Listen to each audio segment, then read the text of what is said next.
My name is John Lamar, and I'm a former Marine Raider and Scout Sniper. Today I'm going to share with you battle-tested, life-saving tourniquet tactics that will help you be prepared in the event of an emergency, regardless of your level of experience.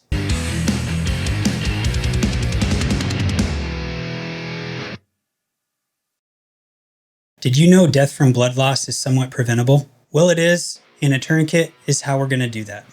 Now, there's a lot of different tourniquets out there, and which one's better? In my personal opinion, the one that you're trained on. My personal approach when it comes to instruction is focusing on the things that really matter and not getting too lost in the weeds. Keep it simple, stupid.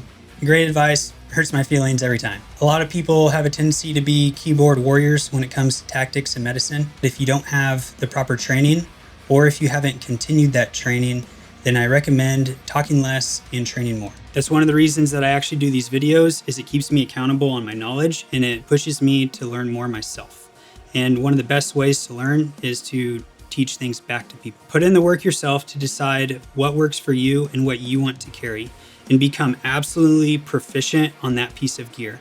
There might be one piece of gear here that's way better, than something else, but if you don't know how to use one, and that's the one that you have, it could be essentially useless for you. I'll give you some tools.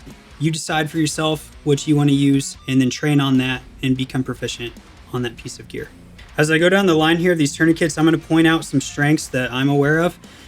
Each tourniquet is also going to have an area where it's not as proficient as a different tourniquet in one category.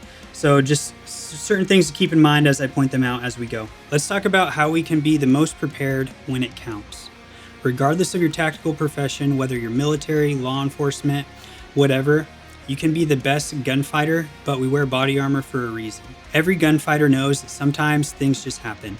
You can do everything right and still sometimes take a round. For civilians, concealed carrying a firearm is great. I highly encourage it, but you're more likely to encounter a medical scenario in your day-to-day life than the need to eliminate an immediate threat with lethal force. If you're only training firearms but neglecting medical, it could cost you your life, or even worse, the life of your brothers. We want to be that well-rounded warrior.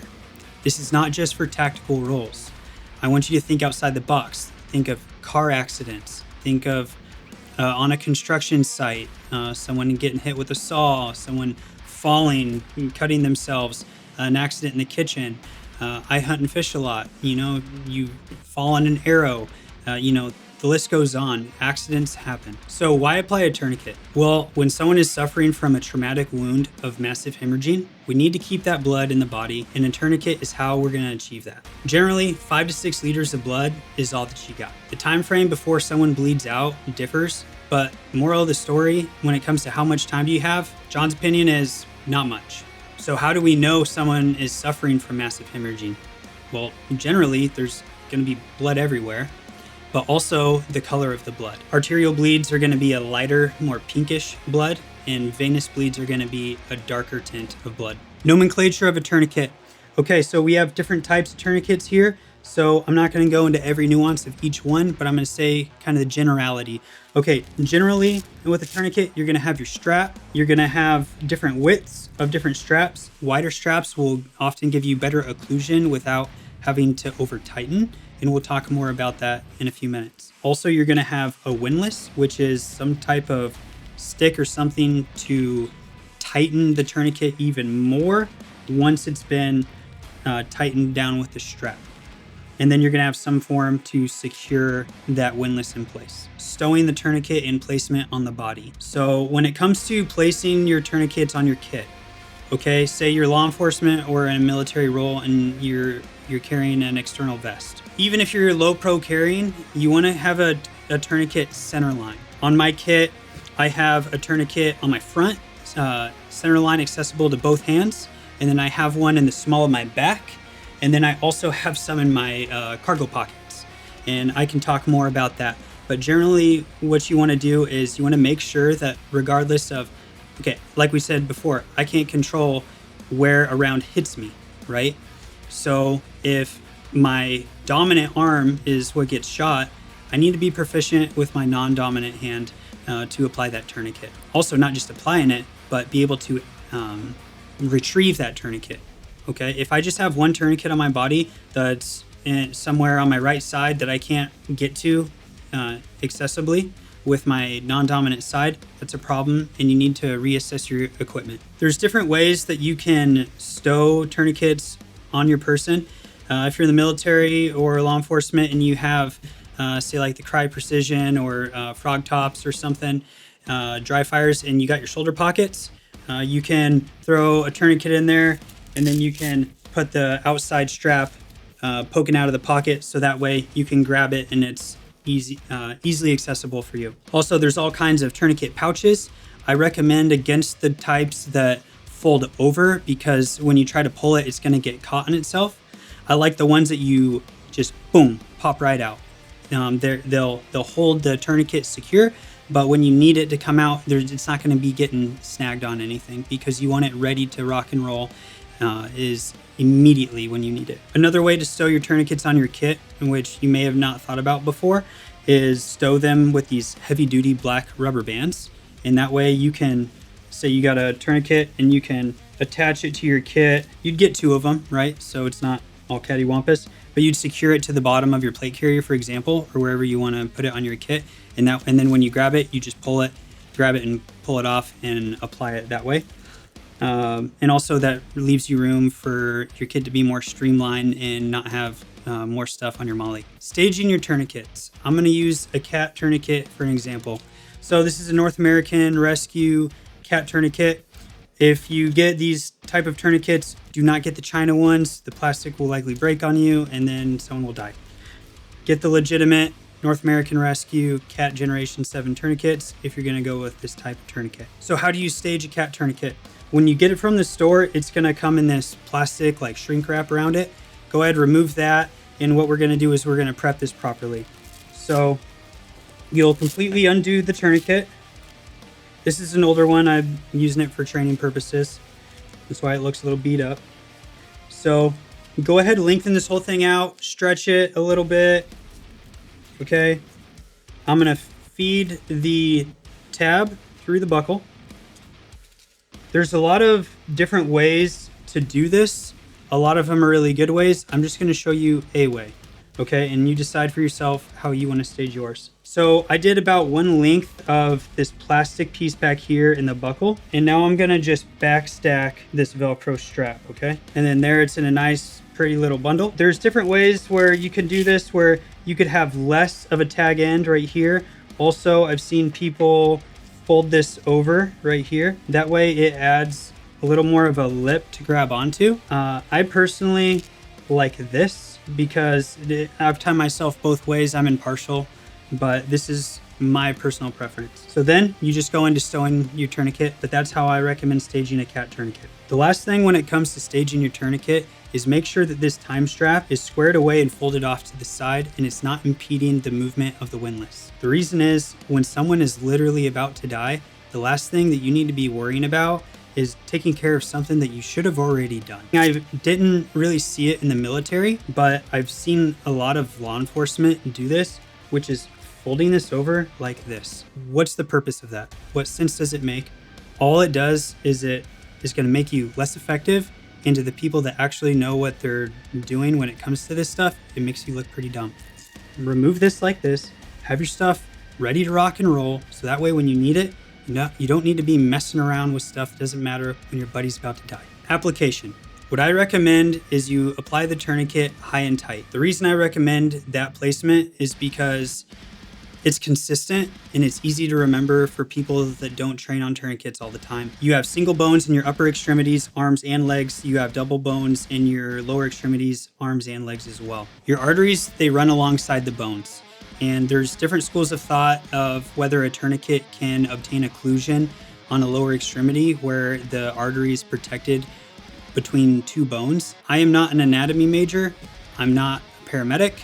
I'm only going to talk to you what I was taught and where I'm coming from with it. I recommend everyone applies high and tight unless you're in the medical field and you know what you're doing and you can articulate those facts. Also, one thing with applying tourniquet high and tight is it's simple. Anyone can remember it. So let's talk about tightness. So you have cap refill, some different ways, but what I recommend is just check the tourniquet with your fingers. They're not going to lose the limb. crank it down.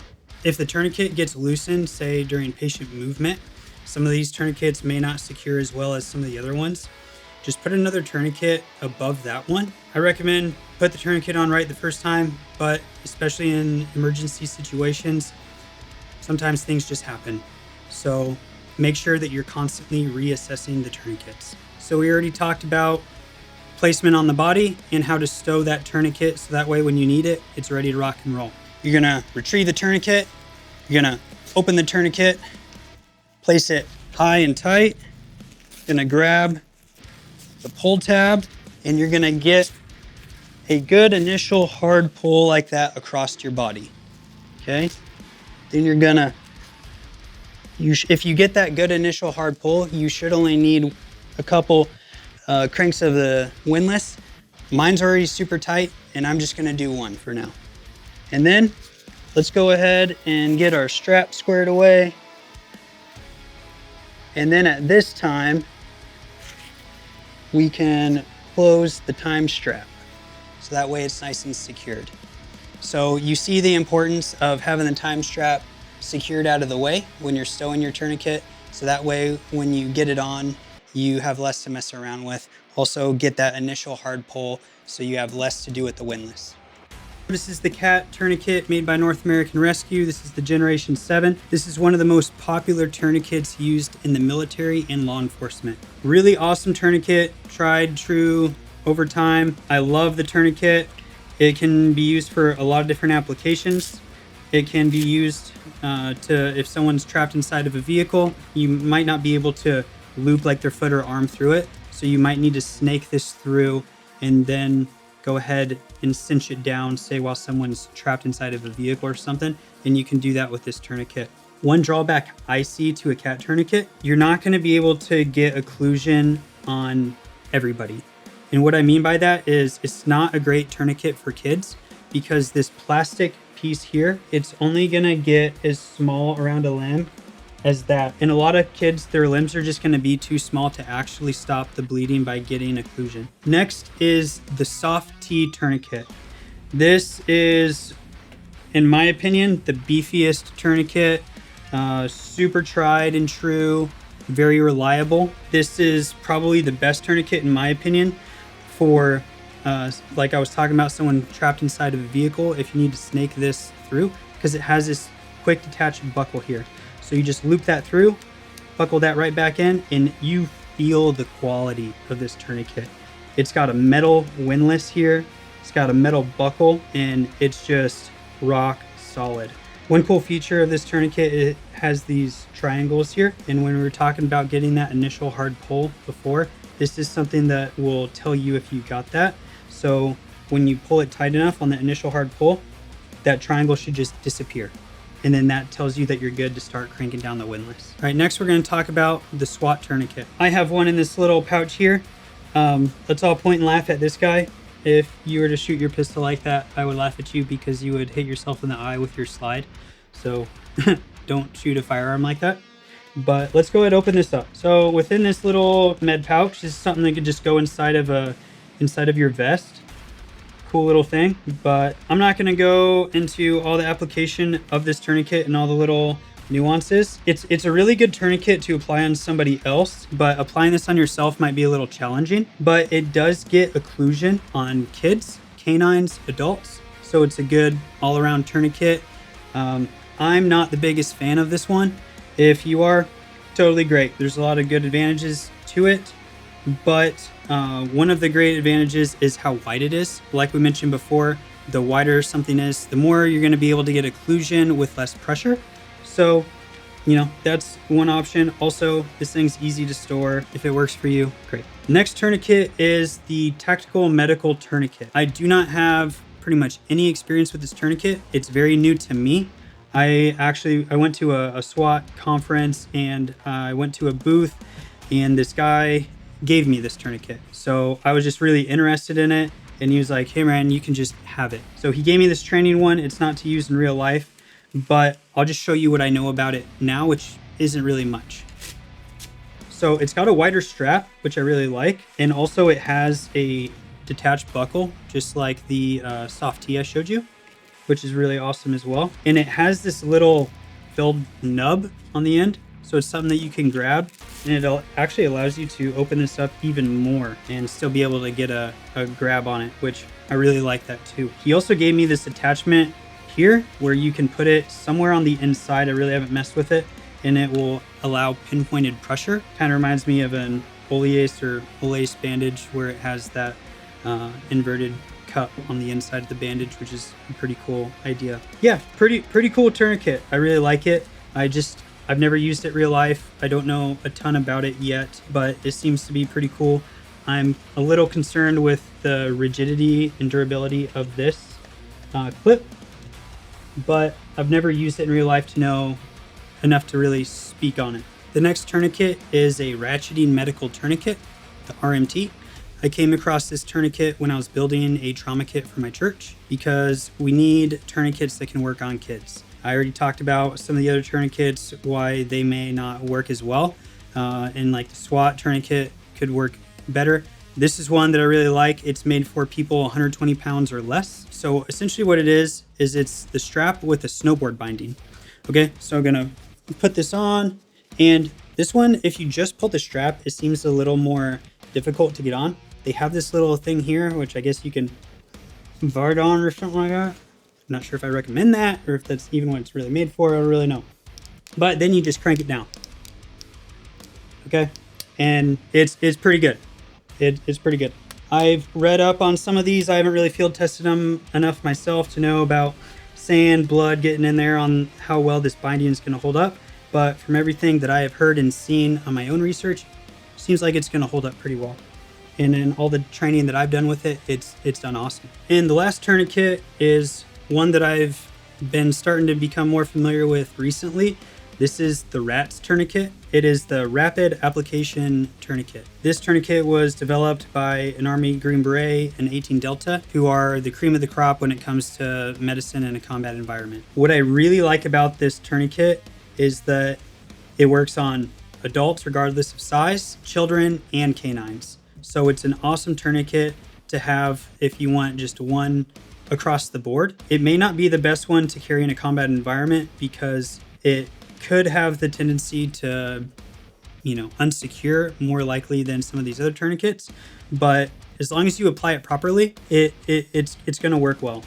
So when you get this tourniquet, you're going to girth hitch it through this loop. You're going to have like a 3-finger loop here. And then what I'm going to do when I'm ready to apply this thing, I'm going to put it high and tight, right? I'm just going to do nice, good circumventral wraps. And then I'm going to just put it in that slot right there. Go ahead and tuck this tag end to where that way it's secured better. Actually, the better way would be to actually secure it over here on this side. So that way it's having, in order to pop out of here, it would have to pull against it. You know what I'm saying? That tourniquet is actually holding up pretty good. I really like these tourniquets. The reality of these tourniquets hit me when I responded to a collision with a school bus. I was thinking, man, I only have one tourniquet on me that can stop bleeding on a kid. And it was actually one of these. And so I decided in one of my bags, I carry a ton of these now. So that way I have a stockpile of extra tourniquets that I don't need to worry about. This one for this guy, this one for this kid, this one for this gal, this one for a dog, right? One tourniquet can get the job done across the board, and it's nice to have a whole bunch of these in store just in case, say like an active shooter in a school or something like that, God forbid. At least I'll be ready for it. Also, if you watch my EDC video, this is a tourniquet on there that I recommend carrying with every day. It's nice and streamlined, and it'll work no matter what you encounter. You can also use a soft T tourniquet can work well. There's different ways you can snake it down your pants leg. And someone mentioned in the comments on one of my previous videos, I think like a Snake Systems tourniquet. I looked into that a little bit. Looks pretty cool. I'm still waiting to get one for myself to play around with it. So what do you do if you don't have one of these tourniquets? Well, you can make a field expedient one with a lot of different things. I'm going to do another video on different options, but think of things like a shirt and a stick. Okay, just make sure that you have something with some width so you can obtain occlusion. Like when we were talking with the rats tourniquet, you don't want to have all the wraps just straight up on top of each other. Okay, you want to spread them out so you can get occlusion. Kind of like how we were talking about with the width. That's all I got. If you have any recommendations, please go ahead, put them in the comments. I'm not here to say which one's best or which one's my favorite. That's for you to decide. I believe that the best tourniquet is the one that you're trained on. So go ahead, take the time, get proficient at this. Stop hating on certain tourniquets. Just get trained up, get knowledgeable, so that way you can be effective and save life. That being said, be safe. But if you can't be safe, be dangerous.